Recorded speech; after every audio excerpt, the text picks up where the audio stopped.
I hope all of you are doing good. Let's start today's chapter, Basic Geometrical Concepts. Introduction. The word geometry means measurement of earth. The study of geometry began when people realized the need to measure their lengths while buying or selling. In our present day studies in geometry, we study the position, shape, size and other properties of different objects. In short, we can define geometry as a science of properties and relation of figures. Okay. Some basic terms. In this chapter, we shall learn about some basic concepts in terms of geometry, which are the building blocks of geometry. There are three basic terms in geometry. They are point, line and plane. First, we learn about point. A point is a mark of position or just a location of marker. Okay. See, make a small dot by a sharp pencil on a piece of paper. Consider the tip of a cone. Look at the corners of the rectangle or the corners of square or cuboids. These all give us examples of a point. We can say that a point has exact position, but it has no length, breadth or thickness. Okay. Normally, a point is denoted by a single capital letter such as A, B, C, D, etc. Okay. Line. To understand the concept of a line, we perform the following experiments. Activity 1. Take a piece of paper and fold it and press the two parts together as shown in this figure. On unfolding the paper, we find that a straight crease is formed. See, this is the straight crease. This crease is an example of what? Straight line. Okay. Activity 2. Hold a piece of thread by its two ends and pull it tightly till it becomes straight. This again gives an example of a straight line. Okay. Thus, the basic idea of line lies in its straightness and that it extends endlessly in both directions. It has length only. Okay. It has no breadth or thickness. In geometry, by a line, we mean the complete line and not a portion of it. But it is not possible to draw or show a complete line on a sheet of paper. So, we draw a portion of a line and put arrowheads on its two ends as shown in this figure. Okay.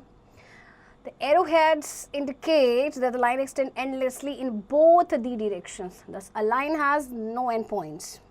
Next, naming a line. There are two ways of naming a line. One, by writing a single letter of the alphabet such as L, M, N, P, etc. by the side of line as shown in this figure. Okay. And number 2, by taking 2 points A and B on the line as shown below, like this. Then the line is written as AB or BA and it is read as line AB. Further, the points A, B are said to lie on the line. We can always find other points such as C, D, E, F, etc. that lie on the line. Hence, we say that a line has infinitely many points. Any portion of a line, such as the portion from A to B in the above figure, is called a line segment. The edge of a ruler, the meeting place of two walls of a room, the sides of a rectangle, etc. are examples of line segments. Okay, remember that. Next, plane. A solid may have a flat or curved surface. Consider a room. The wall surface are flat. Consider a cricket ball. Its surface is curved. Flat surfaces are known as plane surfaces. Thus, a plane is a flat surface which extends indefinitely in all directions. Some examples of planes: the smooth surfaces of walls of a room, the surface of a table, surface of a smooth blackboard, surface of a sheet of paper, the surface of calm water in pool or water tank are examples of portion of a plane. In geometry, by plane, we mean the whole plane and not just a portion of it.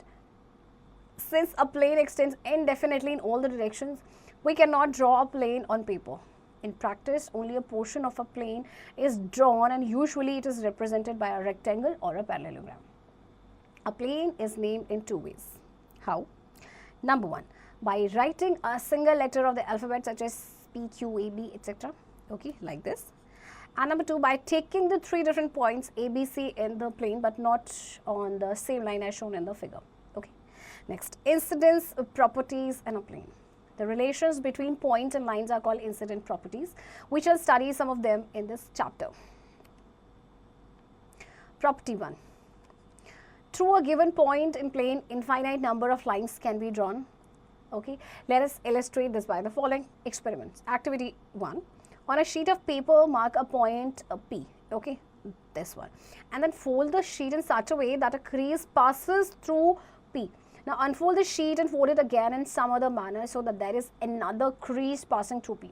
We continue this exercise to find that we can make as many creases as possible through P. Activity 2. Using a sharp pencil and a ruler, draw a line L passing through a point P.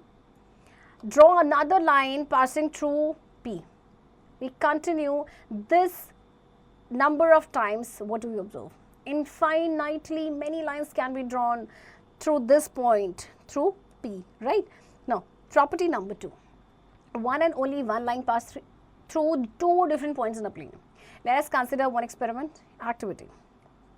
We take a paper and mark two different points A and B on it. Now fold the paper in such a way that a crease passes through A. Then fold it in another manner such that a crease passes through A. We get unlimited creases passing through A. We repeat the experiment with point P.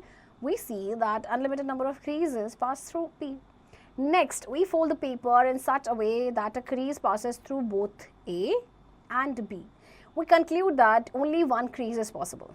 Thus, through any 2 points, only one line can be drawn, right? Intersecting and parallel lines. If we draw two lines in a plane, then there are two possibilities. Number 1, the lines intersect each other. 2, the lines do not intersect each other. Consider the following figures. See, intersecting lines, okay, and these are not intersecting lines. In figures 1, lines L and M are intersecting at the point P. In figure 2, the line segments A, B and C, D meet at point Q. However, in figure 3, the lines P and Q do not meet. They are called parallel lines. The opposite edges of a ruler, the opposite sides of a rectangle or square. The tracks of railway lines are examples of parallel lines. Okay. Property number 3. Two lines in a plane either intersect exactly at one point or they do not intersect and are called parallel lines. Collinear points. Let us take an example. Consider 3 points A, B and C in a plane. Join AB. Consider another point C. There are two possibilities. Number 1, point C lies on line L. Or number 2, point C doesn't lie on L. If point C lies on a line L, then points A, B and C are called collinear points. C, A, B, C, these are collinear points. Okay. Thus we can say that 3 or more points in a plane are called collinear, and if they are on the same line, the line is called the line of collinearity. Okay. Concurrent lines.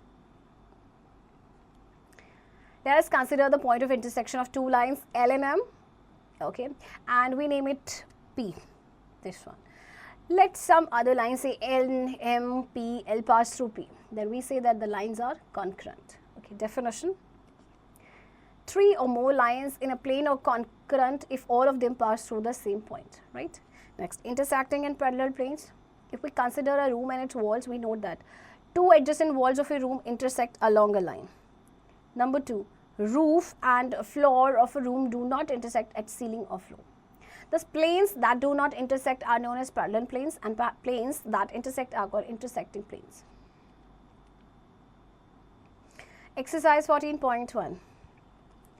Write the name of lines in the given figure. Okay, so line AB, okay, AC, and what else? BC. So 3 lines are there. Okay, students. Learning outcomes. Number 1, a point occupies a position and its location can be determined. Number 2, a line is a straight and extend infinitely in both directions. Okay. Number 3, a plane is a flat smooth surface which extends indefinitely in all directions. Number 4, an infinite number of lines can be drawn through a given point. 5, one and only one line passes through two distinct points in a plane and it lies wholly in that plane. 6, two lines in a plane either intersect at exactly one point or are parallel. 7, two planes either intersect or are parallel, and if they intersect in a line. Number 8, 3 or more points are collinear if all of them lie on the same line. Number 9, 3 or more lines are concurrent if all of them pass through the same point, and the point is called the point of concurrence.